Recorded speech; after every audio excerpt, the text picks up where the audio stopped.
2 মাস পরে কিস্তি নিয়ে বেরোলাম তেলবিলির দিঘি সমুদ্রের পোলারা বাড়িতে আসে না নাই যাই আজকে কি তেলবিলি নিয়ে এসে বলে 3 মাস হয় দিঘি আজকে কি তেলবিলি বাড়তে আসে না নাই।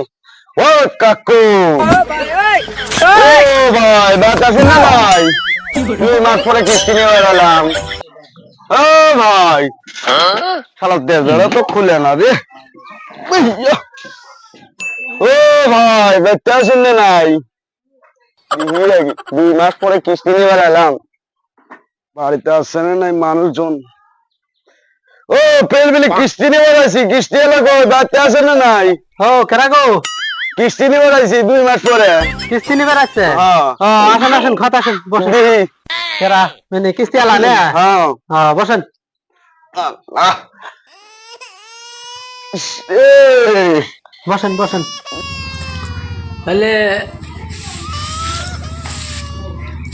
কিস্তির দিকে আইসেন তাইলে না কিস্তি তাহলে দেনই রাখবো হ্যাঁ দেয় লাগবো দেয় কিস্তি না ছাড়া হবো না তো। কিস্তি তো দেওয়াই রাখবো একটা কাহিনী কই শুনেন হ্যাঁ কও।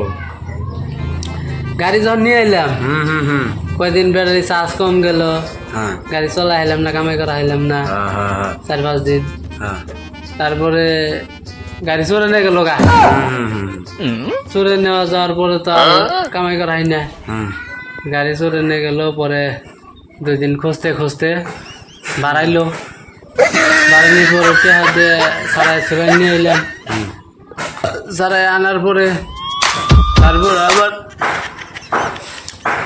চার্জার আড়াই ফারাইছিল ওটা কিনা হইলো বেশন টেহা নেওয়াইছিল ওইলে দেওয়াইলো কামাই করে তারপরে এখন পেলবেলি দিয়ে তার কামাই করে দেওয়া না গাড়ি মেয়ের ঘরের কাম করে দিতে পেলবেলি কামাই নাই এত বন্ধনে পরে আবার পেলবেলি এখন কদিন চালাইতে চালাতে খারাপ হয়ে গেছে ব্যাটারি একবার নষ্ট হতে দিছে পরে চালানি বাদ দিয়েছে এখন কিস্তি তাহলে দিয়ে মুখি দিয়া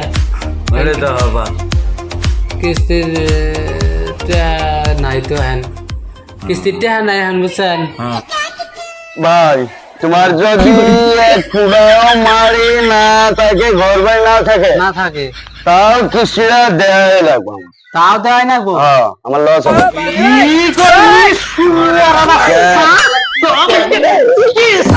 কিস্তি বান্ধের বাচ্চা